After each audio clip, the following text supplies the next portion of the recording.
Jackie said, my name is Mike Nuget. I'm just going to play some stills here to show you some stuff I've worked on for the past 15 or 16 years.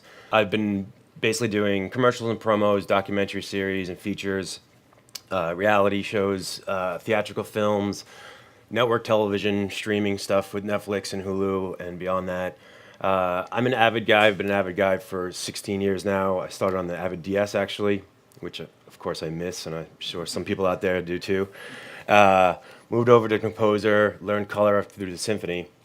Everything on here has been done on the Avid, whether it's fully just online on the Avid and colored in the full Baselight, or done on the Baselight plugin, or a combination of the two. A lot of doc stuff I'll do Symphony work, and then also Baselight plugin work, which is what we're going to talk about a little bit today. So what I'll be doing today is showing a tiny bit of Symphony color just to kind of remind everybody what that's about, and then when, why, and where you want to jump into the plugin, and then a lot of the new features that came out in version 5 that they just released a couple months ago, which is a really nice release version. So my question to people out there is, why would you use this? And hopefully by the end of this, we'll explain that. So I'm just going to jump over to a sequence here. This is a film called Anya, which I just finished coloring. Just to show Symphony color correction here, this is the Symphony color correct tool. And it's got a decent amount of stuff in here. I think most people on Symphony work with curves. And so you could just do a nice quick little S curve here. If I can grab it, there you go. You got your master saturation tools, you got your gain master there. You have some levels, you have some channel mixing. You have HSL, which is really good. A lot of people like to work in this. I use this for highlighting things. So if I wanted to play with just the highlights here, I can easily just take the highlights down in the window there. And I got my midtones and shadows. You have your hue wheels here if you like to work with those too. And you do have a little bit of secondary color correction. So if I were to try to get this red out, I can isolate this red really quick. And once I do that, I have the ability to change the hue, saturation, and luminance. But that's kind of it when it comes to secondaries. You don't get much more than these tools. And you do have some feathering and stuff for your color. I think one of the biggest things that Symphony does have that's really good is the clip relations. So if I were to change this to, say, source clip name, which has, let me do this too. I'm going to show you my nice colorful timeline. If I show you my sources here, these are the clips that have metadata that's related to each other.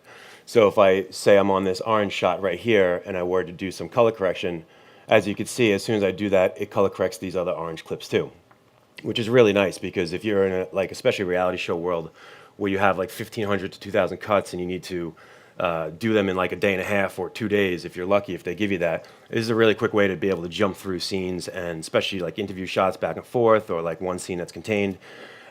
Which is really nice. I think one of the downfalls, though, is that let's say as we're going through the scene and by the time we get to this orange shot or this orange shot, the light has changed in the daytime, and you have to bring it back up.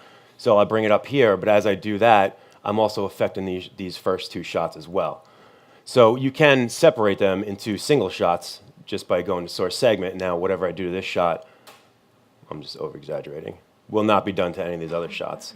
But so it's got good clip relations. It's really quick.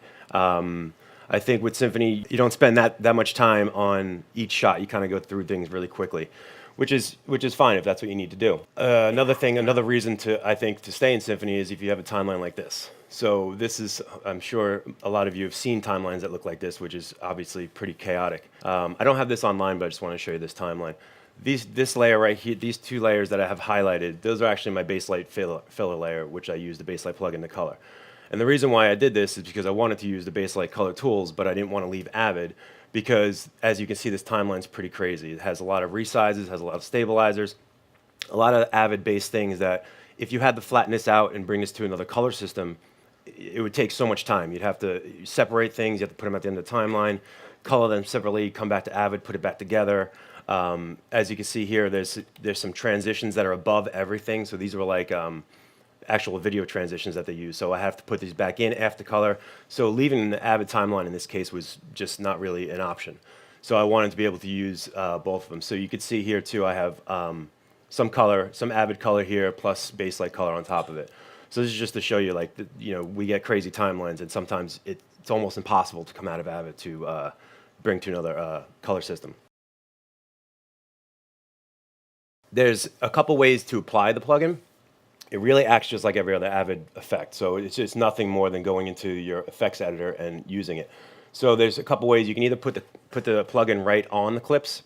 So if I wanted to do that, I can usually just select all my clips, go up to FilmLight, and just double click on Baselight plugin, and now my Baselight plugin is on all the clips. Now obviously this works well when there's no other Avid effects on these clips, because if you were to do that with the effects, you'd be replacing them. And in this case, you'd have to use the Alt modifier to put it on top of the clips individually. So the other option is to use a filler layer, which is what I did with the other shot. So there's two ways that you could do this. I guess this is considered the old way, the Avid way. So in this case, I would just use a pen and scan tool, put it on a fill layer up here, select the layers that I wanted to use to cut up my pen and scan tool, go into my effect editor, and just hit subdivide. Once I do that, it takes all the edits from these two layers and cuts that up, which is really nice. And then you can just highlight all these and just now, this is just a starting point template for me.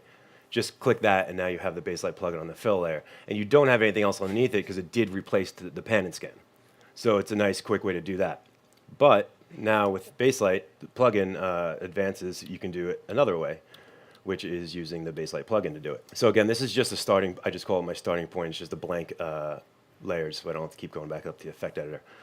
So now I can just jump into this Baselight plugin, which is just using effect editor, and then just click on this little box here, and this is the UI.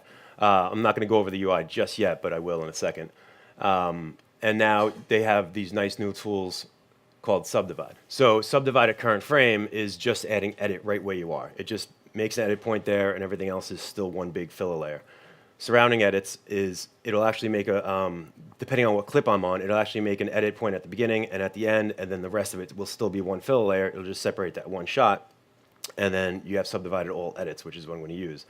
But before I do that, I want to talk about this stuff. So this is your clip timeline, and this is your actual record timeline that is your Avid. Right now, they're actually working in conjunction together because I have one filler layer across the whole thing.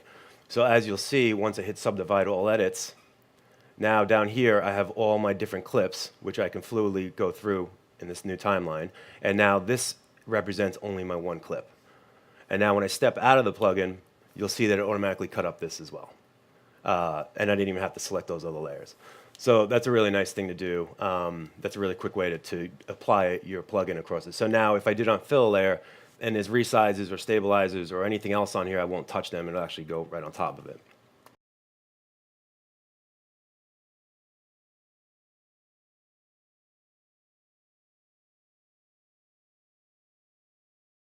A couple of new features we have here. I want to actually go to this. So the UI is intimidating. It's got a lot of stuff going on. That's kind of the point, that it gives you a lot of this stuff, but you don't have to use all of it all at the same time. So this is kind of like what I call my all. And now you can manage your own workspaces as well. So I think anybody who's used this before has probably seen what they call Classic now, which is before version 5, which doesn't have much to it. I mean, you can still add things to it, but this is how it looked. So now I've made a mic all, which gives me my layers, my operators, my output, my color space journey, my metadata, scopes, and my play buttons and everything else. So this is really nice to have a lot of information here. But if you don't want that, you can make a new one. So this one I'll just call mic scopes. So this would be like how I color. And then if I wanted to not have the scopes there, I just go to mic no scopes. And these are all key, shortcut keys as well. And you can move them around. If you go to manage workspaces, I can actually change mic no scopes from 5 to 3, and then so on and so forth. So what you can do if you're in all and you don't like these setups, you can easily just take these out. So if I just right click, I can hide my lumiform, or I can hide my histogram, or I can now just take these and drag these around too if I want to move them somewhere else. So that's a really nice thing. And they're all, I don't know what you call this, rubber bandable, something like that, where they all move with each other. So if one gets bigger, one gets smaller. Another really great thing that they've introduced is this layers right here. So as in previous versions, you've always had the layers here, and you have your, you can move them around. If I wanted to change grain low, up, I could just do that. Now with this layer view over here, you can literally just drag and drop them.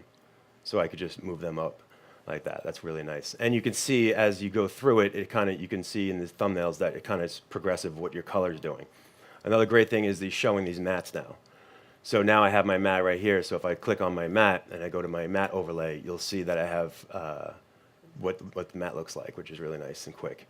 And I think one of the best things is not only that, but now in order to see, like right now I'm on layer 5, in order to see what the output of layer 4 was without my color, I would have to bypass this layer, which isn't a big deal. It's just a shortcut key or hit this B.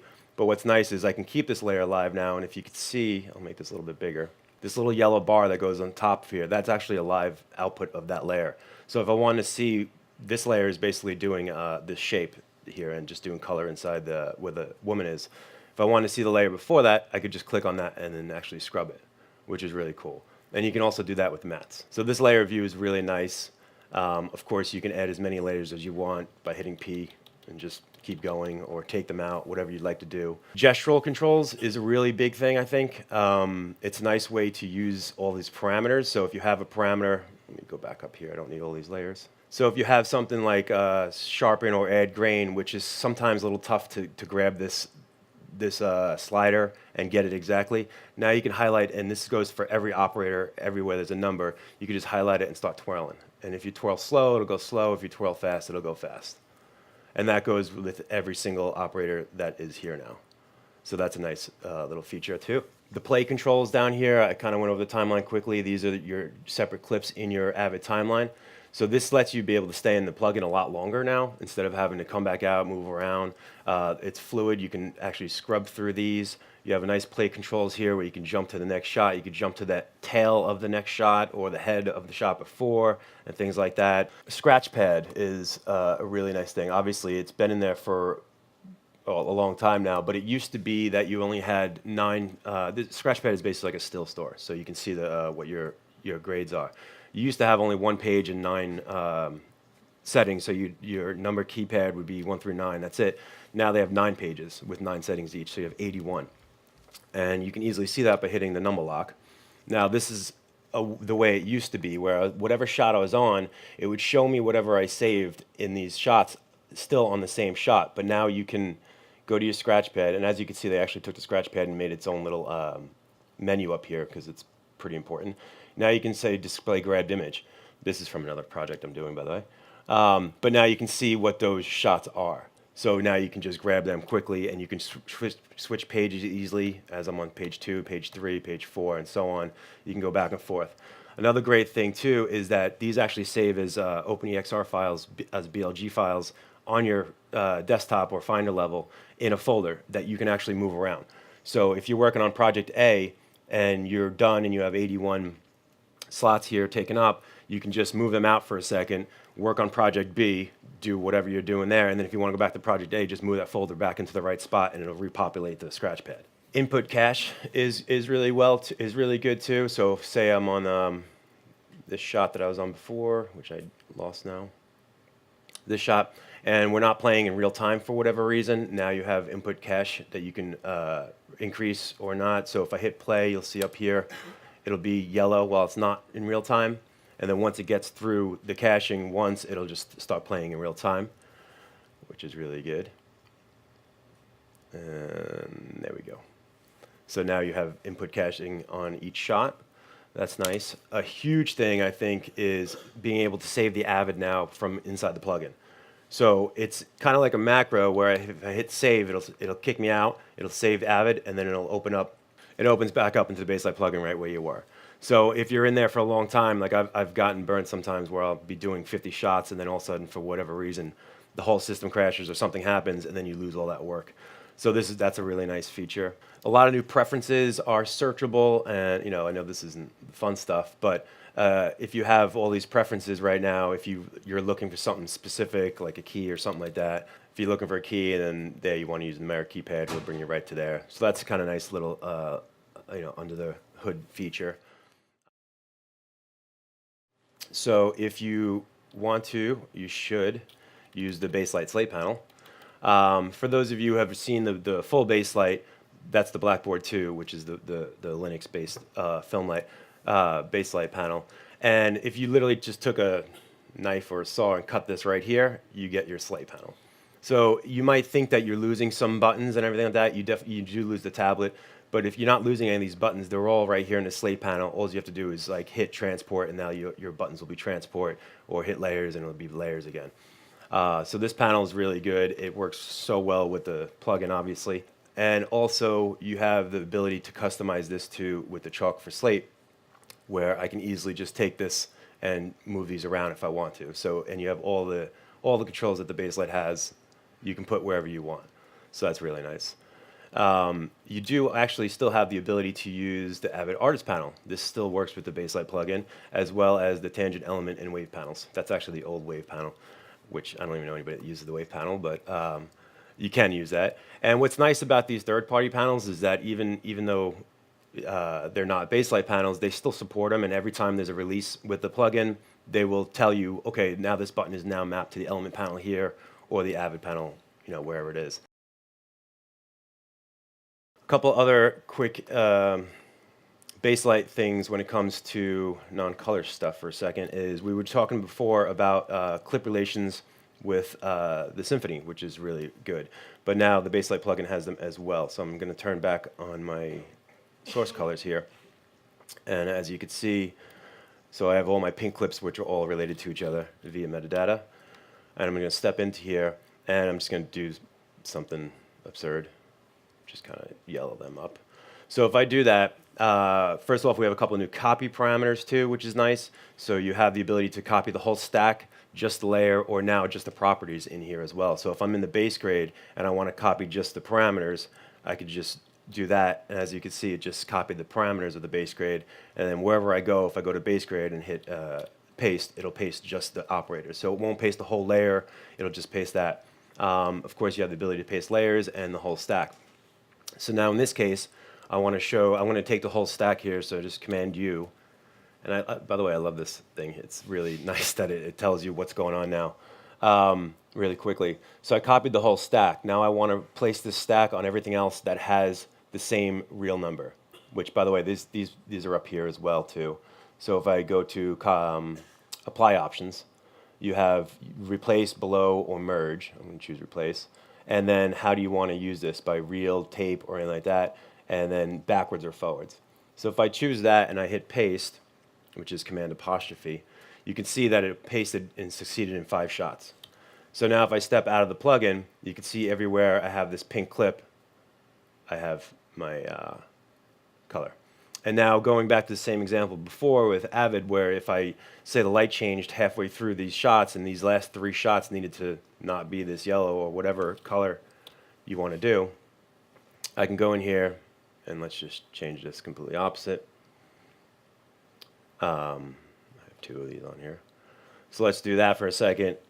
Copy the stack again. And now instead of replacing backwards and forwards, I'm just going to say replace forward. So once I do that and apply these shots, I shouldn't have done that. Hold on a second.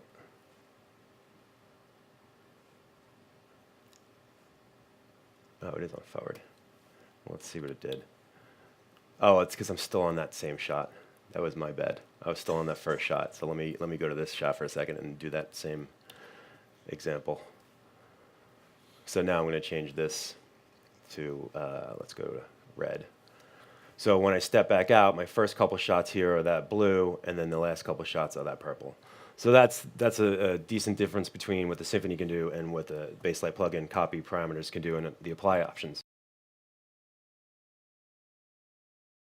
The way I look at base grade is basically splitting up the shot by luma levels into 4 different quadrants that are all customizable and changeable too if you want to. So you have dim, light, dark, and bright.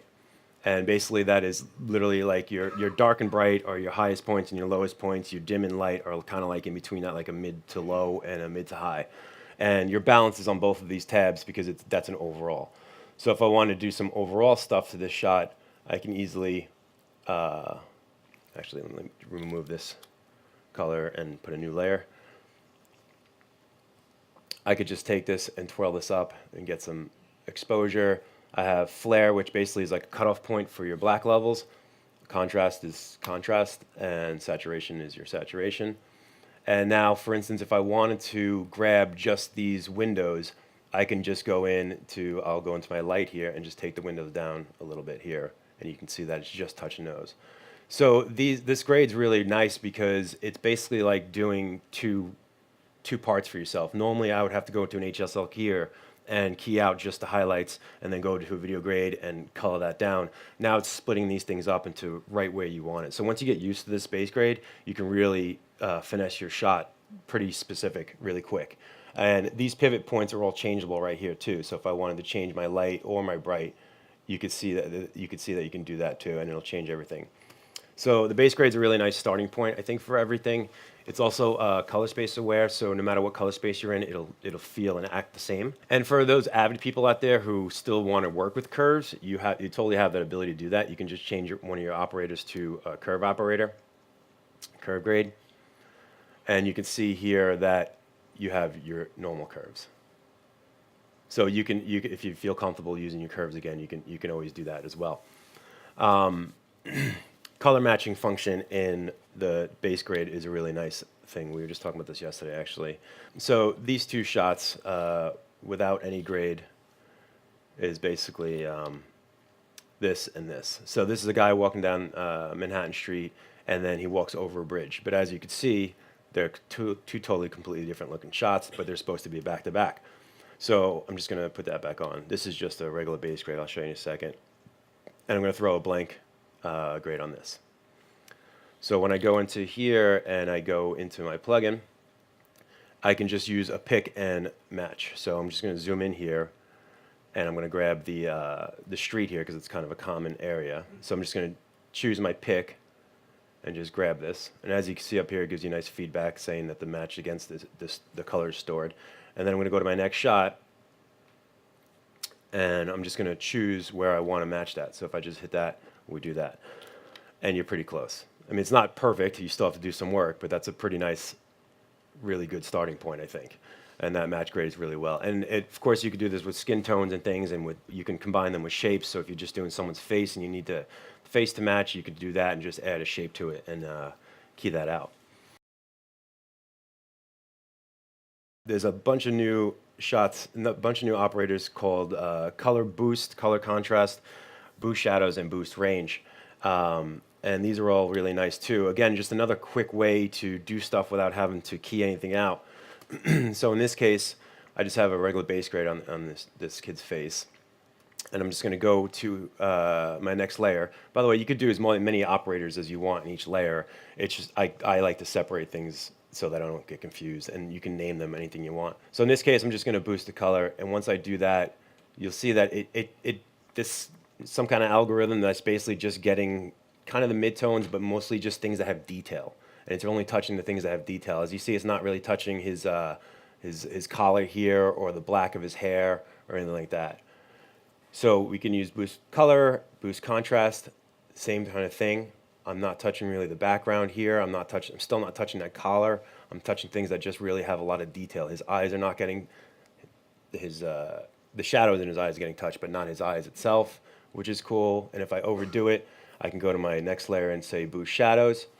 And when I do that, it brings the shadows back up. But as you can see here, I've already buried myself in the previous layer by doing too much contrast. So this is where it comes in handy just to move these layers around.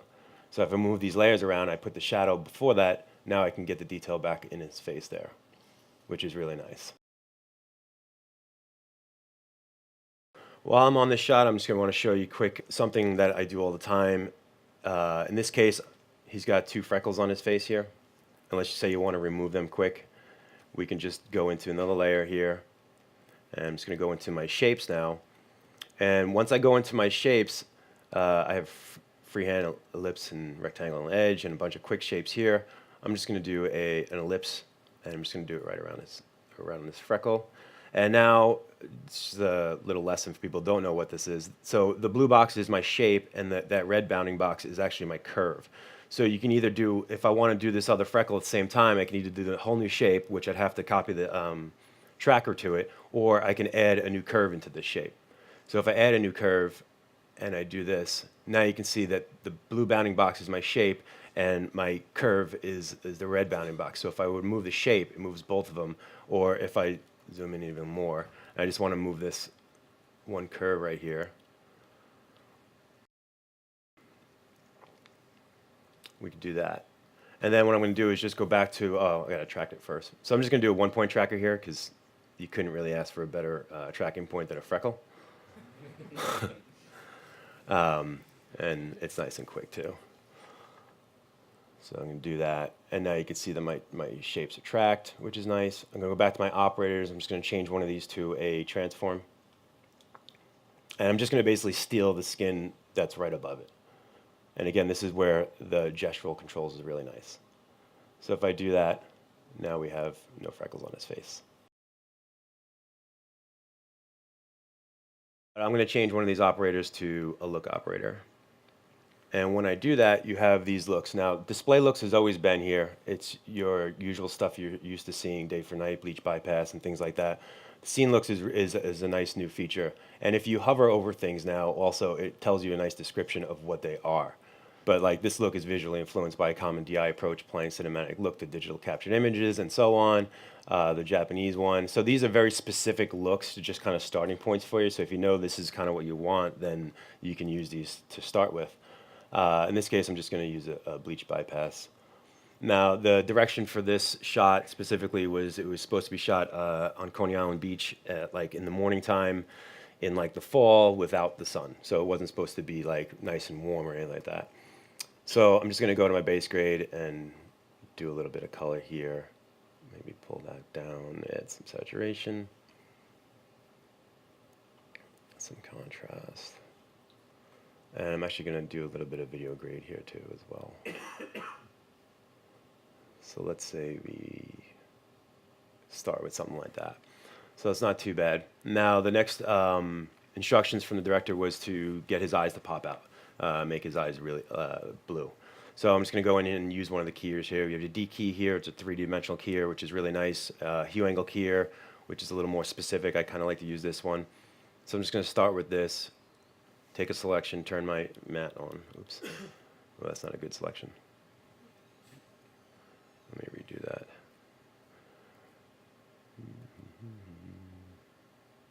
Okay, that's not too bad. And I'm just going to feather this out a little bit just to get it a little round. So that's pretty good. We have a little bit of bleed in his eyes here, and we have some bleed in the rest of his hair, so I'm just going to turn that off. First, I'm going to color this. I'm just going to do this, and for those Game of Thrones fans, I'm going to turn him into a White Walker. And now I just need to be a little more specific with this. I'm just going to add a shape to here too. Use my ellipse.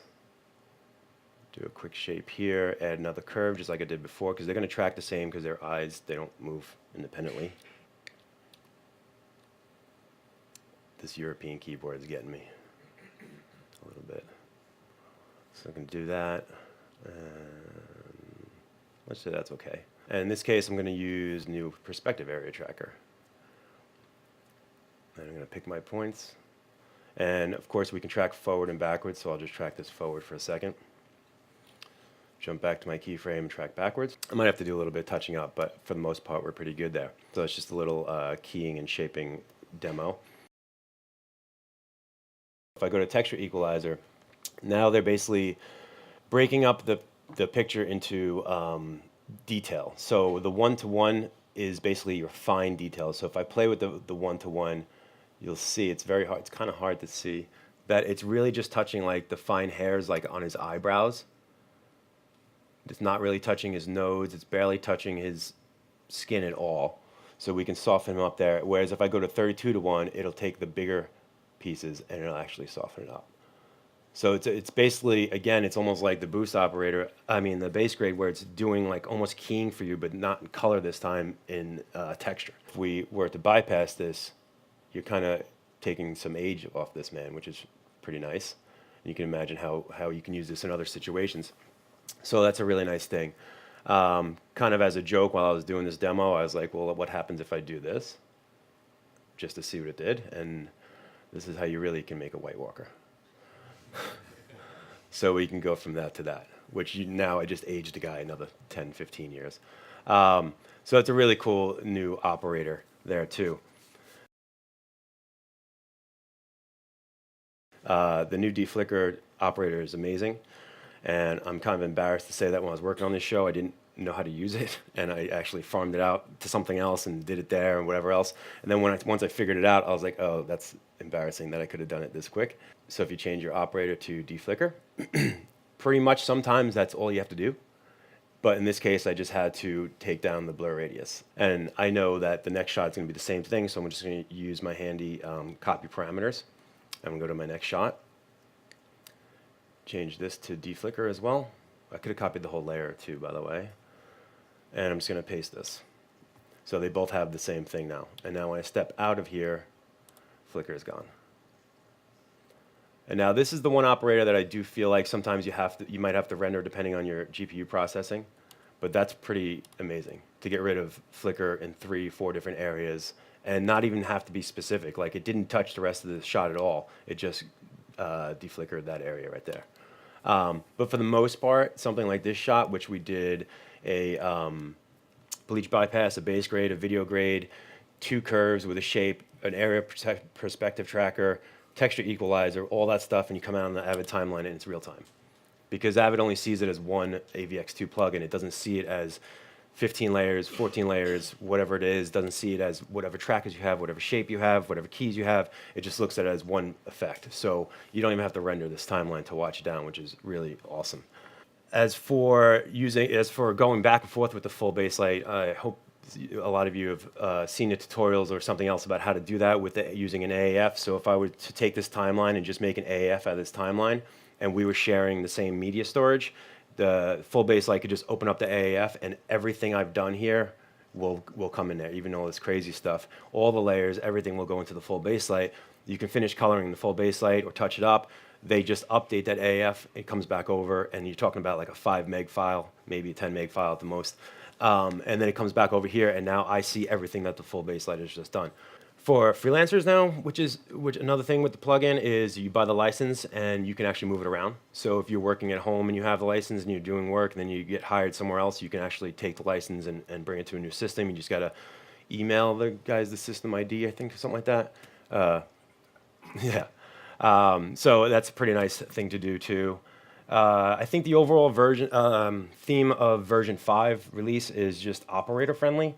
I've been talking to guys all weekend about this, how like it's things that we want and sometimes we didn't even know we wanted, like the texture equalizer. Like I never even thought about asking for that, but now that I have it, I'm like, oh my God, that's really good.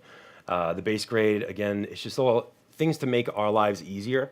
Probably makes their lives harder by doing this stuff, but it's really appreciated by the operators. So I leave you with some advice. I think it's for people who don't know this stuff, who don't know the Baselight plugin, like don't be intimidated by this thing. It's crazy. It does have a lot of stuff to it, which is kind of the point. You know, like I said before, like, you know, you're looking at this stuff and you might be like, I'm not going to learn this. But you should. You can simplify it. There's plenty of tutorials online. Obviously, something like this is good for you. I think the best thing is if you're a symphony colorist and you're thinking about making a switch or trying to get into the full Baselight world, what better way to learn Baselight than right here in front of you on your own system? You don't have to, like at Technicolor where I was, they have 2 full Baselights, but I couldn't get on them because the operators were on them all the time. Like the full Baselight guys were on them all the time. So I got this thing and I learned how to use this for about 6 months. Gave myself an AAF, learned how to do that whole workflow, bring it over to the full Baselight, like at night on the weekends or whatever it was. Literally within seconds, I'm coloring on the full Baselight. It's like, wow, now I can do color on a Baselight. So the operators are exactly the same on this and the full Baselight. It's just a little bit of UI difference. And of course, the Blackboard panel, which it's amazing. You should learn that anyway. So I think that's a really good thing. So when I started off, I asked you, why would you use this? And now I feel like I should say, why wouldn't you use this? That's it from me. If you have any questions, we'll answer those. And thank you.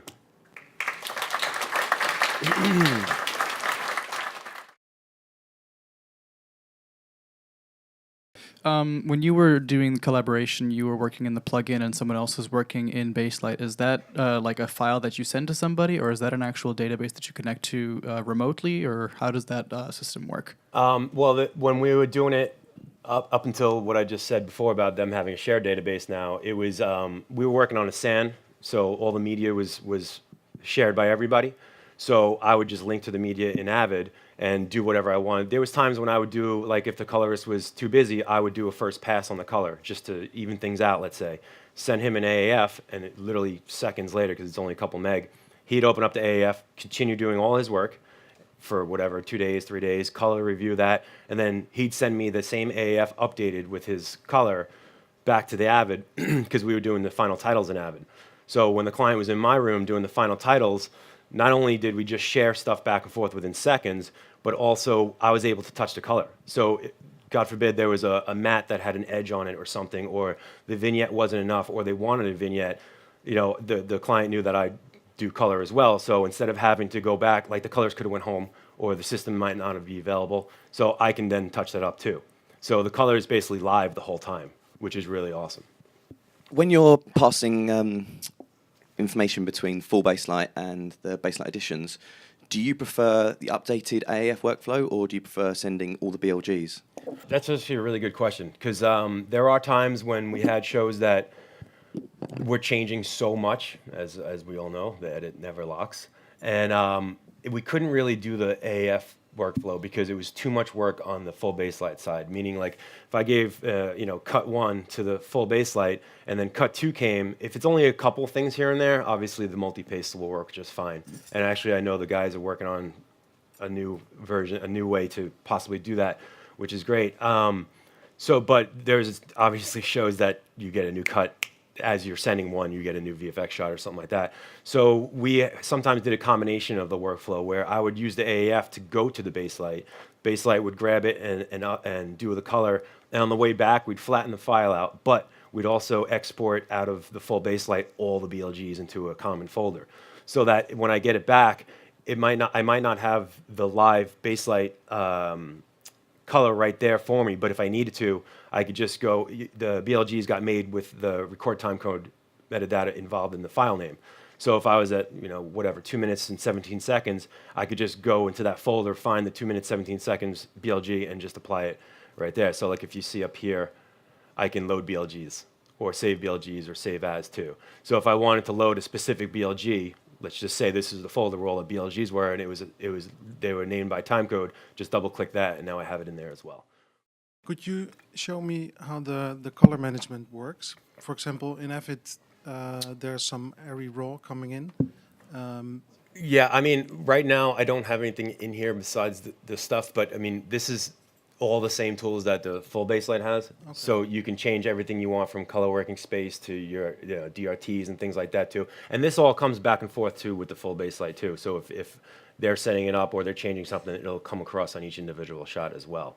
One of the only things that with the plugin, because it's an effect on each individual shot, is I can't change this across the board. Okay. I'd have to do it through each one. But you can copy and paste, obviously. If I set it up for one shot, I can just use that as my start, I can save this as my starting point, as whatever I want to call it, and call it, color space. And then I can use that and apply that across the fill layer or something like that. So this way it'll have that. And for example, when there's a LUT baked into the, for example, it's an offline edit, and you want to transfer everything. Well, that would probably, I would imagine if the LUT comes in through Avid via, linking the clip, then you can do that in your, in your bin here under your color transforms. You can take those out or change them as well, because this would really be what your input clip would represent. Okay. So I usually go in here and rip all that stuff off anyway. There's a color transform on here. You can pull them off within the Avid.